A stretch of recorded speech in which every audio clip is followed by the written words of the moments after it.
La mala m'attend à l'entrée. On est les princes de l'île, carrosse diamanté. Fais-moi ma OG, j'cavale la nuit dans la Audi. Ta meuf applaudit, tu fais du son, c'est pas audible. J'ai la couronne sur la tête, y'a les bitches, les autres, les yeux tétés. Salut à tous, on se retrouve aujourd'hui pour une nouvelle vidéo sur la chaîne Visual Motors 35. Aujourd'hui on est avec... Kylian, salut les gars. Salut à toi Kylian. Tu vas bien?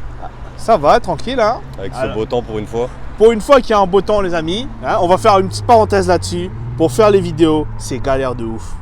Là on a eu un beau temps aujourd'hui, du coup on le fait. Parce que là, toute cette semaine inondation, tout le monde les pieds dans l'eau. Là faut profiter. Du coup, qu'est-ce que tu nous ramènes aujourd'hui? Aujourd'hui du coup un petit BMW E36 série 3 de 91, 320i de base, swappé en 328, avec 2-3 petites pièces et puis rien d'exceptionnel mais ça se déplace bien. Et 2-3 petits trucs niveau esthétique, rien de fou pareil.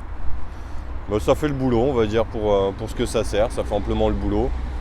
Pour l'instant elle sert de daily donc c'est ta voiture de tous les jours quoi. Ouais c'est ça. Donc c'est sympa, ça fait tourner les têtes, c'est rigolo. Du coup raconte-nous ce que tu as fait un peu. On va commencer par l'esthétique avant de passer à l'intérieur. Ouais. Du coup esthétiquement qu'est-ce que tu nous as fait? Bah écoute, moi j'ai eu la voiture, à la base il y avait déjà tout ce qui est pare-choc, bas de caisse, pare-choc arrière, l'aileron etc. Il y avait déjà les combinés donc elle était déjà un peu posée, j'avais pas ces jantes là. Les jantes c'est des jantes de quoi? Alors les jantes c'est des Remotech en 17 pouces qui sont chiantes à trouver, très chiantes à trouver même. En 16 pouces on en trouve quand même pas mal. En 17 c'est limite introuvable en fait. Donc du coup celles-là quand je les ai trouvées ça a été direct. Je me suis pas posé de questions, je vais repartir là-dessus.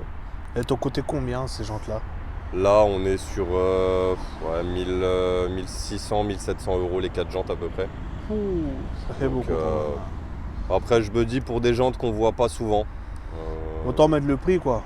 C'est ça, c'est soit ça, soit on reste sinon sur des jantes qu'on voit quasiment tout le temps, que ce soit des rondelles, des BBS, etc. Donc, qui sont des jantes qui sont magnifiques. Mais j'avais envie de changer un peu et d'avoir un truc qu'on voit pas. Alors esthétiquement parlant, à l'arrière, qu'est-ce que tu nous as fait? À l'arrière, j'ai fait un petit rond-point où on m'a fait une refus de priorité. Après j'ai envie de dire ça fait mal, mais bon, ça se rattrape. Au pire des cas, c'est une aile à changer, c'est pas la caisse est pas épave quoi. Donc, oui, ça faut vraiment se pencher dessus pour voir. Hein. Ouais, et puis même. Honnêtement, tu vois, comme là, je t'ai posé, tu la regardes avec le soleil et tout, c'est vrai que la ligne est belle, mais c'est vrai que ça dénote, ça fait moche, ça fait mal au cœur. Après, dans l'absolu, encore une fois, c'est une voiture que je me sers en daily. Donc forcément, quand tu sors la bagnole tous les jours et que tu lui mets, je dois être sur un bon 20-25 000 km par an, c'est les risques. Forcément, moins tu sors ta caisse, moins tu as de chances de te faire abîmer. Donc c'est les risques, ça fait partie du jeu. Du coup les pare-chocs, c'est les pare-chocs d'origine, l'aileron, qu'est-ce qui a été modifié? Les pare-chocs c'est des pare-chocs M3, c'est des vrais pare-chocs M3 d'origine M3. Ou à l'arrière quand je l'ai récupéré, donc le gars à qui je l'ai racheté l'a repeint un peu à la bombe, sans se prendre la tête à poncer avant ou à faire quoi que ce soit dessus. Il nous a fait une peinture à la Montana quoi. Ouais c'est exactement ça. Puis du coup vu que la voiture est restée à l'arrêt pendant 2 ans et demi, 2 ans et demi elle est restée à l'arrêt en extérieur. Donc du coup avec la pluie, le soleil, j'ai toute la peinture noire qui s'est barrée. Donc du coup c'est pour ça qu'on voit le magnifique bleu d'Estoril sur le dessus qui commence à me monter au cerveau. Il va falloir qu'elle y passe dans tous les cas de figure.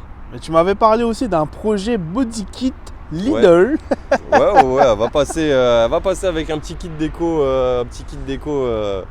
spécial, unique on va dire. Ah bah sponsorisé par Lidl, c'est pas. Ah bah là pour le coup ça va être une one of one, celle-là elle va être pas mal. Je me dis j'en profite que l'aile elle soit dans cet état là. Et avec le kit je pense que ça va donner quelque chose de sympa. Ça va être marrant. Et du coup l'aileron c'est d'origine? L'aileron il n'est pas d'origine, c'est un aileron type M3 GT, c'est de l'aftermarket. ça doit être un AliExpress celui-là. Parce que vu la qualité du truc, c'est pas fou. T'as eu un petit pet aussi dessus. Ouais, il apprécie pas trop les hautes vitesses. À partir d'un certain chiffre, il a tendance à vouloir faire un bisou au coffre.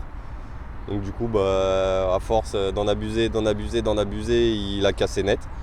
Ah oui. Mais bon, ça encore, c'est pas ce qu'il y a de plus méchant. Au pire des Rien cas, de je le grave. changerais, je remettrais un peu plus solide, un peu plus plein que ça, parce que celui-là, il est totalement vide et c'est vrai que c'est pas fou. Le petit autocollant sur la trappe à essence, j'aime beaucoup. J'aime beaucoup. Ah, celui-là, c'est le petit rappel au boulot, ça.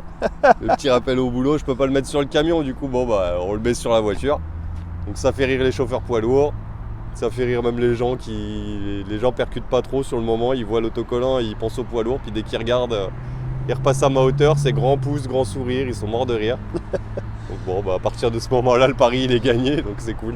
Bah oui, hein, au moins sur la route, faut arrêter de conduire stressé, énervé. Regardez un petit autocollant quoi. C'est ça. C'est encore rigole un peu. Faut prendre le temps, faut apprécier, et puis bon. Et du coup, là, on va décaler un peu sur l'échappement. Et qu'est-ce que c'est? Ligne complète, des katas. Ouais, là. Qu'est-ce que tu nous as fait un peu quoi? Là, on a la totale pour le coup. On a collecteur inox. Petit collecteur inox qui va bien. Avec tout le reste de la ligne en inox, full tube. Donc, pour ceux qui connaissent, c'est la ligne Drift Shop. Donc, rien de fou. Donc, un peu chiant, même très très chiant à ajuster. Niveau son, faut supporter. Sur les longs trajets, faut supporter. De toute façon, on va l'écouter après. Le son, qu'est-ce que ça donne? Hein, faire un petit tour aussi. Avec le plaisir. ressenti de la bête. Parce que pour avoir vu cette voiture sur plusieurs de mes rassos, on va pas se mentir, les amis. C'est énervé sa mère. Ça marche bien, ça se déplace. Ça... Les feux arrière.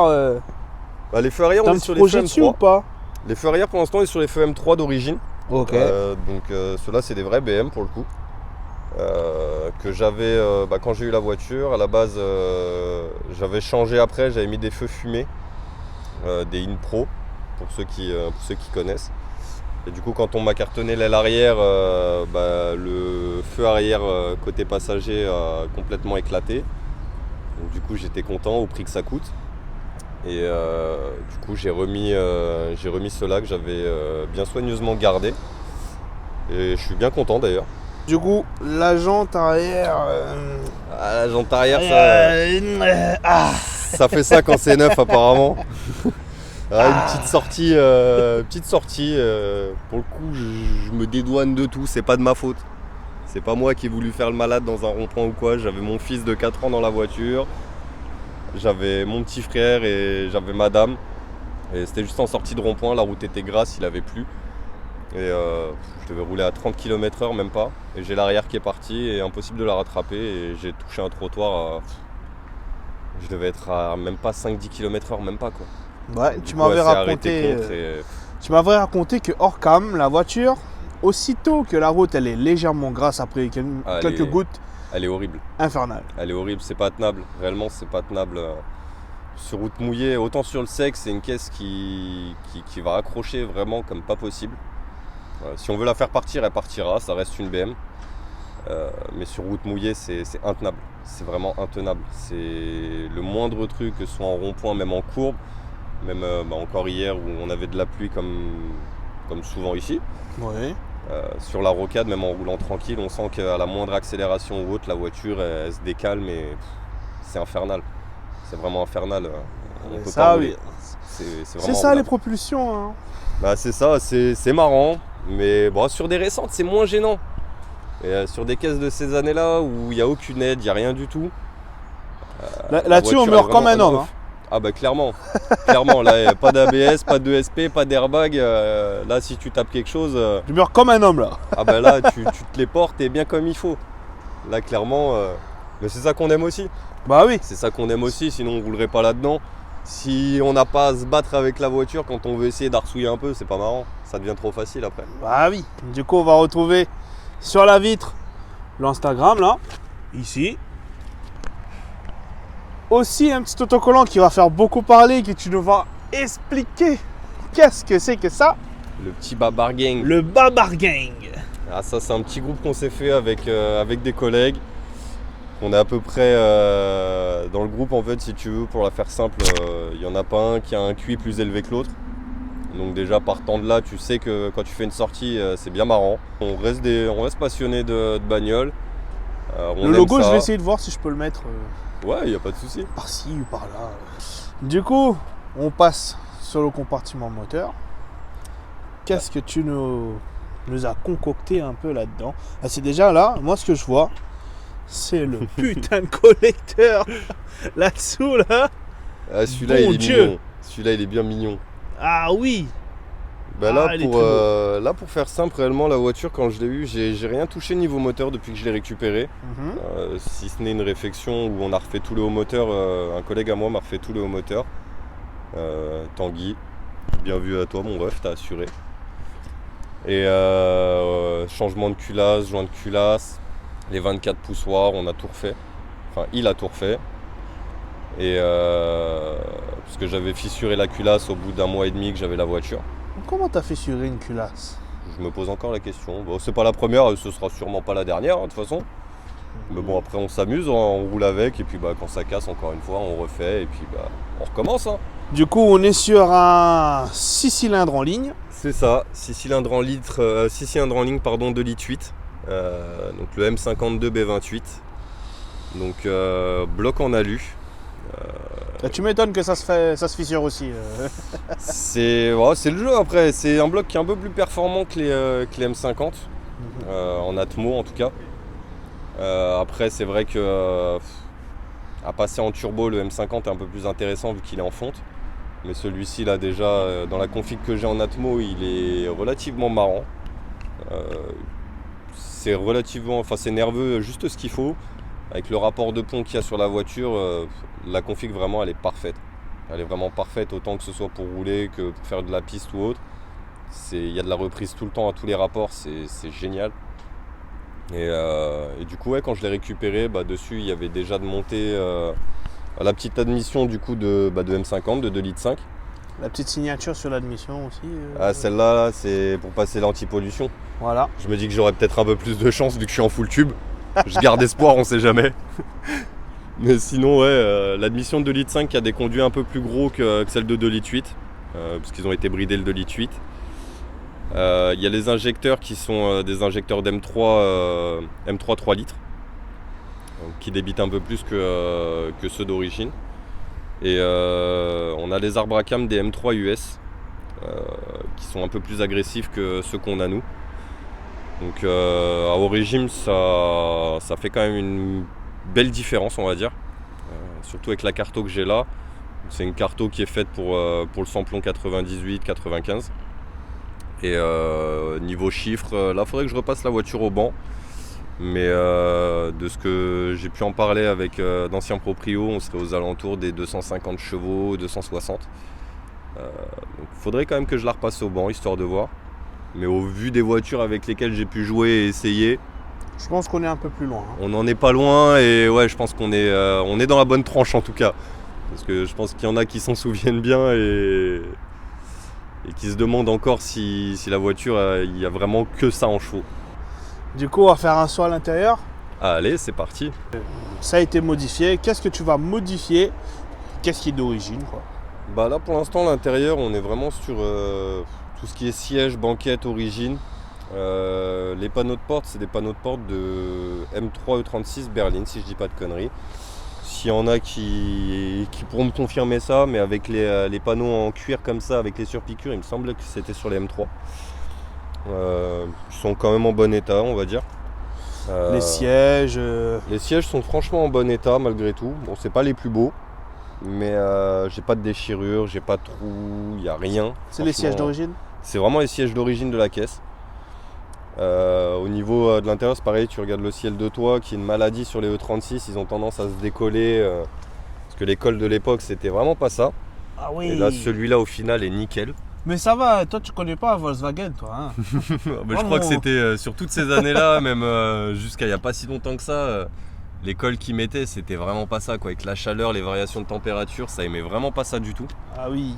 Et là celle-là j'ai de la chance, j'ai été épargné. Donc, moi je trouve ça va. Hein. Comparé au mien, je trouve ça va. Hein. Ouais, là clairement je suis content. Honnêtement je suis content. C'est de toutes les E36 que j'ai eues, je crois que c'est celle qui a l'intérieur le plus propre. Donc clairement je vais pas m'en plaindre. Et après, du coup la console centrale, j'aime beaucoup le petit couleur bois. Ouais, bah cette console là c'était... j'en ai cherché pendant des années et des années, je l'ai cherché. Et en fait ce qui s'est passé avec toutes les pièces en bois, parce que sur E36 t'en as énormément en fait.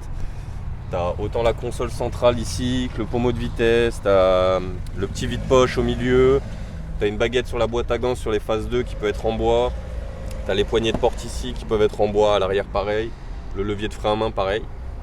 Et à l'époque en fait, à l'époque, il y a quelques années, les gens en fait à chaque fois qu'ils avaient ça dans leur voiture s'amusaient à les jeter et préféraient repasser sur des consoles en plastique. Et pourtant je trouve que ça fait quand même la diff. Et là, le problème, c'est que maintenant, tout le monde recherche les bois. C'est ça, les mecs, ça y est, il y a l'asticage sur le Youngtimer. Donc du coup, là, tout ce qui est en bois, etc., ça a pris une cote folle. Et même, faut les trouver déjà.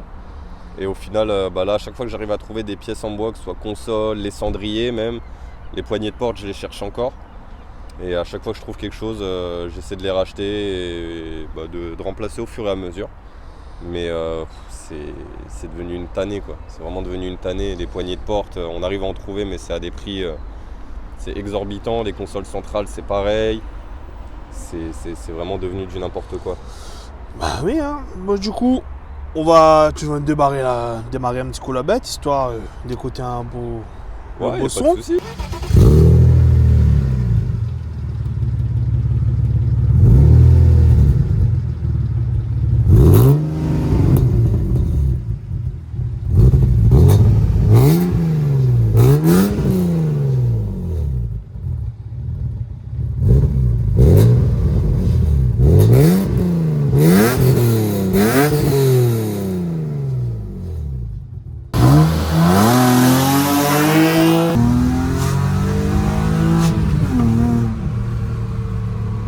Seigneur Dieu.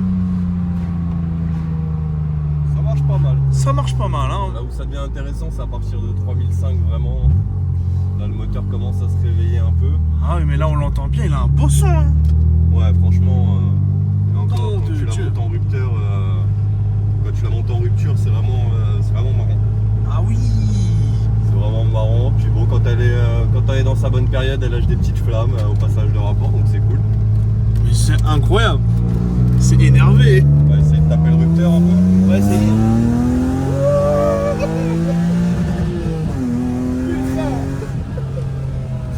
Incroyable. Oh la vache. Rien à dire. Le rupteur impeccable. Ça te tenterait pas une petite carto pop and bang? C'est prévu. Carto éthanol plus carto flamme directement. Ouais, ça serait pas mal. En vrai. Là ça va être marrant. C'est déjà la ligne là, elle est incroyable. Le son, elle est magnifique. Alors avec un petit pop là-dedans. Ah mais ça pète. Ouais, ça pète de temps en temps. De temps en temps ça pète. C'est à son bon vouloir.